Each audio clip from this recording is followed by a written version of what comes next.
Hey there guys, Chris Chillingworth here. Welcome to this July edition then of my personal portfolio report. I did an episode of this for June and this is the second episode covering July now. And the first episode was warmly received, I guess, and had some decent numbers in terms of views and comments and likes and stuff like that. So I thought I'd carry on and do this again so people can join us for the ride, essentially, and see how we are performing and how we were doing. July turned out to be depends how you look at things, a positive month in one way, a negative month in a different way, but we'll go through the numbers and we'll talk about that. So the profit and loss of the fund overall went up by a value of £2,168, which represented just shy of 10% growth or 10% gain for that month of July, just for July. So in some respects, that's fantastic. To make 10% growth value in just 1 month is fantastic. What it does mean, though, is that the stocks in my portfolio are now 10% more expensive to buy.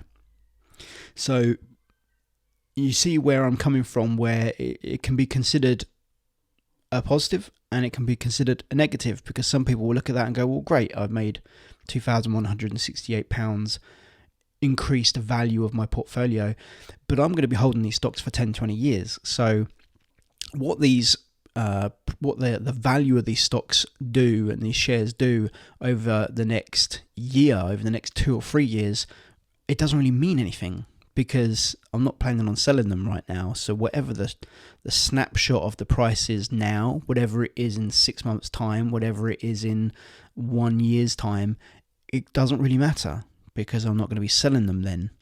All that matters is what the price is going to be when I want to sell them, which could be 10, 20 years' time away. And so the enjoyment that you might you might feel from seeing your portfolio rise by 10% in a month is great, but for me, I'm more in the school of thought now where this is kind of a bad thing, because it means that if I want to buy more shares this month, I've now got to pay more to get the same amount of shares than I was able to in June, and therefore this is kind of bad. So two different ways of looking at things, but I'm definitely of the school of thought that I prefer cheap stocks than more expensive stocks. But what it does mean is that we're going in the right direction. So, but it's a positive, I suppose, in a way. It's nice to see the value of your portfolio go back up. You don't want to see losing years as such either. So, yeah. But then we look at the next panel. We've made no deposits this month. That's a conscious decision. That's based on my own personal situation and available capital. I tied my capital up in something different this month. Didn't have enough to invest into any more shares, and so I just didn't do it. Didn't sell any positions, didn't buy any positions, so it almost is pretty much identical to the previous month. The whole gain that we've achieved is purely on the assets that we already owned in this portfolio. Dividend income was £122. We had another good month for dividend income. And as a result, therefore, year-to-date deposits made still remains at £1,865. Year-to-date investment return has improved significantly. If you remember last episode, we were down like 7,000 something for the year. We're now only down about 5,500 for the year because of this good month. And overall, that represents a loss in 2022 so far of minus 19.6%. So, as you'll see as we go further on in these slides, it's a relatively poor year, but it means that we've been able to load up on shares. I mean, we spent £1,865 on buying more positions for our portfolio so far this year to capitalise on these low prices. I would have loved to have spent more, trust me. I just didn't have the capital available. In 2020, when the pandemic hit in March and April when the markets were plummeting. I think it was March. So February, everything dropped considerably. March, things didn't look much better. In fact, it fell a little bit further. I bought then £11,000 worth of stocks. I went to town because I knew that the markets would recover from the situation they were in eventually. And I thought it might take 4 or 5 years. It actually took 6 months before the markets completely returned back to where they were pre-pandemic.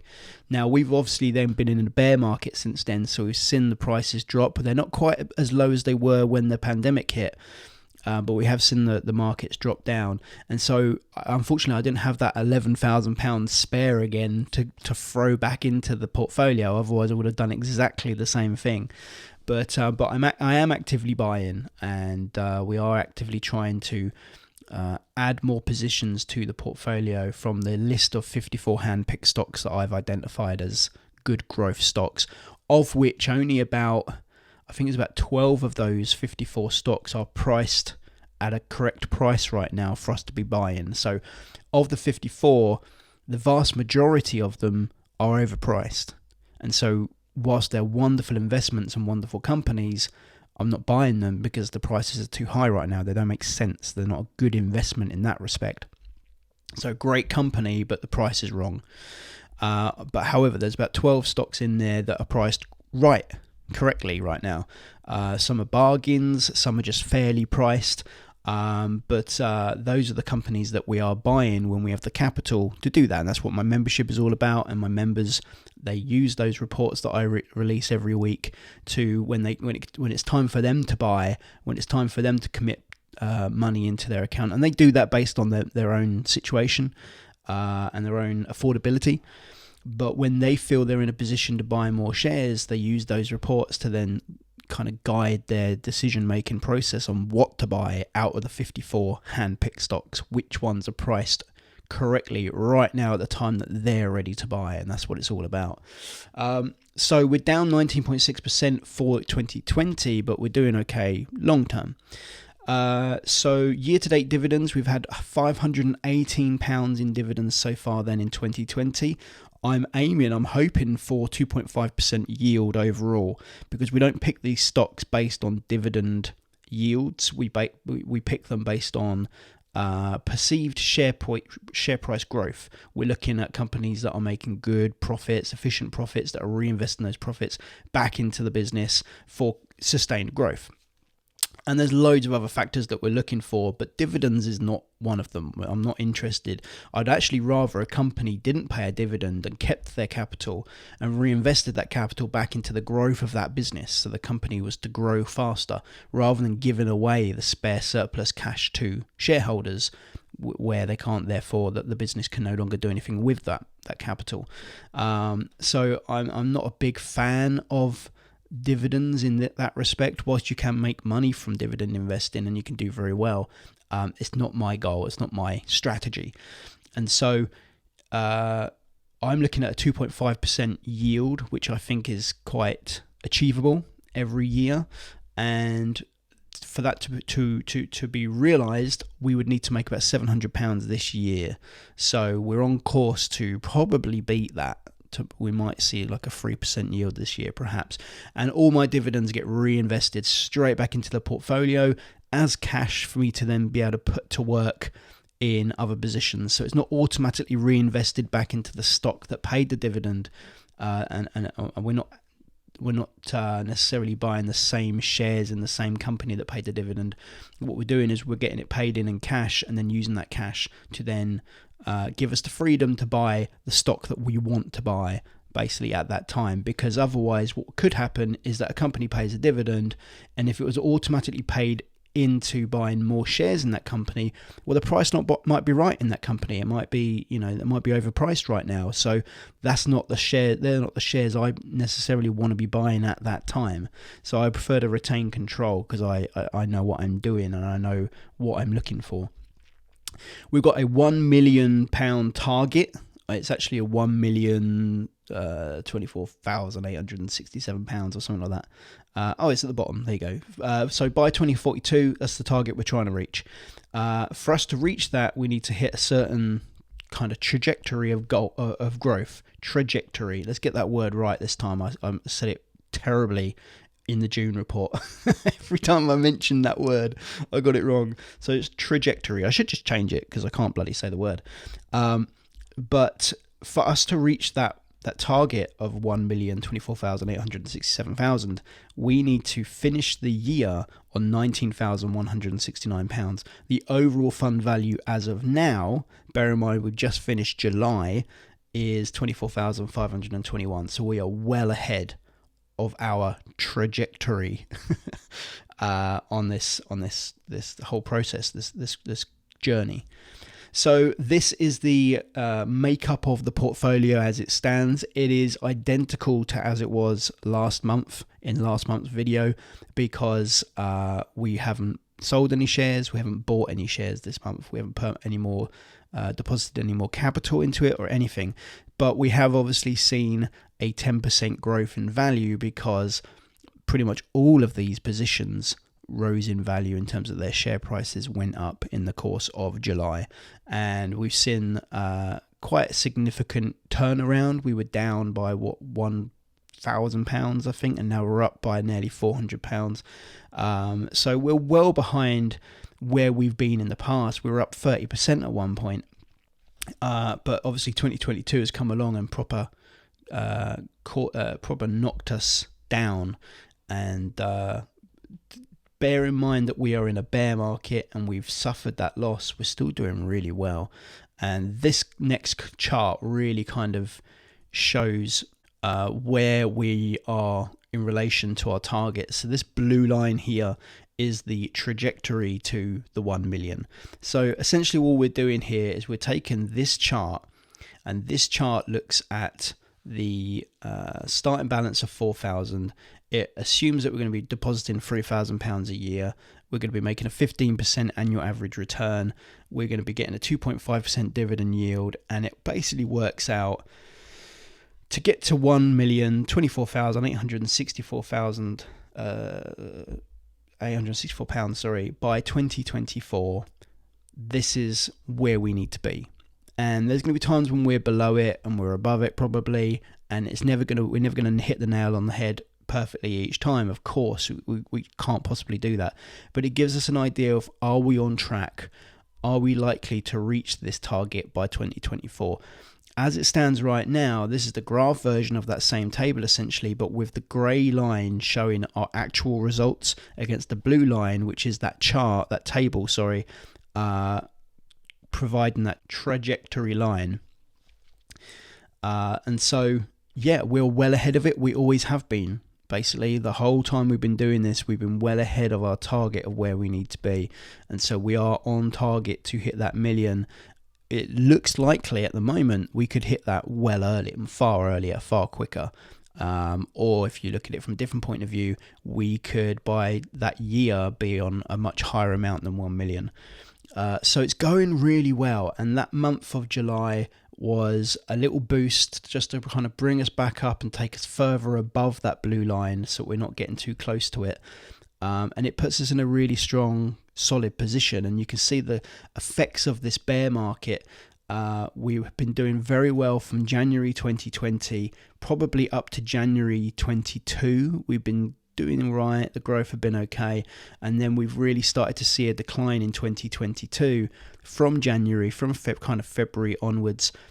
We've been seeing that fall now, and we've been getting ever so closer to that blue line. But yeah, a nice little kick up in July has taken us a bit further up again and just given us a bit more breathing room to stay ahead of that line, that blue line. Now, if we fell below that blue line, all that means is that we're not on course to necessarily hit our goal by 2042. Now, we probably still hit our goal. It just might take a bit longer to get there. But all the time we're above that blue line, it's likely that we're going to get there sooner. So things are going very, very well. It's been a really good month. When we look at the results, the important thing here is really to remember that yes, we're up 10% in July. Yes, it's nice to see that $2,000 come back into the value of the overall account. Yes, it's nice to see that year-to-date investment return drop down so that it's a slightly more favorable number. But really, it kind of doesn't matter. Really, the downside to all of this is that stocks are now becoming more expensive again. And some of my favorite stocks have become more expensive in July than they were in June. And so the window to buy these stocks at the prices that they're in right now has closed. It hasn't closed, it's closing. Now, we could see this all turn around in August. We could see this come all the way back down, and we could find ourselves in exactly the same position in August that we were back in June. And some might look at that and think, oh, that's stressful, that's painful, I don't want to lose this 10% that I've made. And that is the wrong mindset. That is the wrong mindset to have for long-term investing, because the way you want to think about this is, now my favorite stocks in wonderful businesses that are making wonderful profits, in companies that I know are going to be doing very, very well in the next 5, 10, 20 years, because I've done the research, I've done the analysis, or I've read Chris's analysis and I've read Chris's research, and I'm very happy with this business and where it's going and what the growth strategy is and how they're going to get there. I know that these companies are going to do well, and if the prices were to fall back down again in August, I know I can buy more at cheaper prices, and so I'm happy, and it's a positive thing. But over time, over the next 10, 20 years, we obviously want to see the value of the portfolio rise as well. And so what happens is that window is slowly closing, and we're slowly going to find that we can't buy those shares at those prices, those wonderful prices anymore, because the prices inevitably are going to slowly rise over time. I hope that makes sense. So it's all mindset. It's psychology and mindset. How do you look at these things? Yes, it's nice to be up 10%, but unfortunately prices are up 10% now. And so you're not going to get the same bargains that you were able to get last month. It's a yin and yang thing, there's a pro to every con and a con to every pro, and it's all a balance. It's like the Force. So that's where we stand, and hopefully you are enjoying these videos and you find these performance videos useful. If you have any questions, please give me a shout. You can leave a comment underneath the video. I'll get back to you. You can email me at chris@thecleantrader.com. And that's pretty much, or you can hit me up on Twitter at ChrisChillerUK. I'm on Facebook, I'm on Instagram, so whatever you want to do. But thank you very much for watching. Hope it's been useful, and I'll see you next month for the next episode of this series.